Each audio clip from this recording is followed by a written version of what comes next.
कोटि कोटि नमन। सभी गुरु भाइयों को हमारा जय गुरु। दादाजी, जो बानी सत्यानुसार में ठाकुर जी ने कहा है उसका जो मैं अर्थ समझा हूं उसको बताने की कोशिश कर रहा हूं कि गोस्वामी तुलसीदास जी ने रामचरितमानस में लिखा है कि 84 लाख योनियों में भटकने के बाद ये मानव योनि मिलती है, यानी अच्छे कर्मों के बाद यह मानव योनि मिली। और यह भी वर्णित किया गया है कि मानव योनि मिलने के बाद सत्संग कब मिलता है। आपके जब अच्छे कर्म मिलते हैं तो सत्संग मिलता है। और आगे बढ़िए, जब सत्संग मिलता है तब हमको नाम का आधार मिलता है। तो परम दयाल ठाकुर जी का जो नाम का आधार हम लोगों को मिला है, हम लोगों को उस पर अहंकार करना चाहिए, क्योंकि जो हमारा प्रेम परम दयाल से है वह प्रेम सही प्रेम है, सत्य प्रेम है।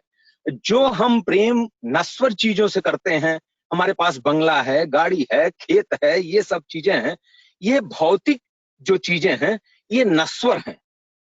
और आदमी जब यहां मृत्यु प्राप्त करता है तो नश्वर चीजें नहीं रहती हैं।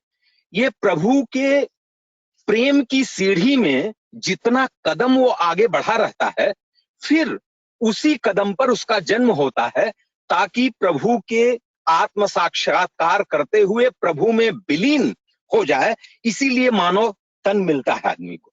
मानव तन अपने को जानने के लिए मिलता है। जब स्वयं अपने को आदमी तभी जानेगा जब कोई ऐसा परम पुरुष प्राप्त हो।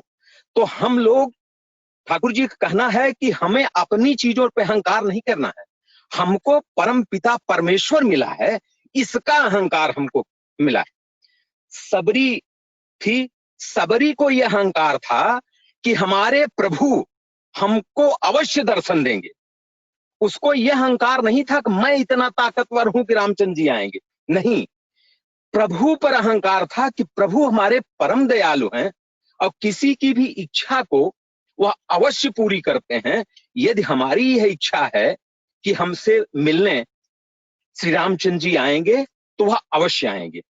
तो यहाँ पर जो चीजें हम लोग ठाकुर जी के लिए करते हैं, ठाकुर जी पे केंद्र होकर करते हैं, या ठाकुर जी को साक्षी मान के करते हैं, या ठाकुर जी के लिए करते हैं, वास्तव में हम ठाकुर जी के लिए करते हैं। अंत में हम उन्हीं का एक अंश हैं, जीवात्मा का ही एक अंश जीव होता है, तो वह अपने लिए स्वयमेव हो जाता है। और जो चीज हम अपने लिए करते हैं वह अपने लिए कतई नहीं होती है, क्योंकि हमारे पास जो चीजें हैं, हमारा भौतिक जगत से जो प्रेम है वह नश्वर है। केवल ठाकुर जी से जो प्रेम है वह हमारा प्रेम शाश्वत और सत्य है। तो हमको इसलिए अहंकार करना चाहिए कि हमें ठाकुर जी का नाम मिला है। इतने लोगों में हम श्रेष्ठ हैं कि ठाकुर जी ने हमको चयन किया है और उनकी कृपा हमारे ऊपर हुई। उसमें हमारा कोई बहुत बड़ा योगदान नहीं था।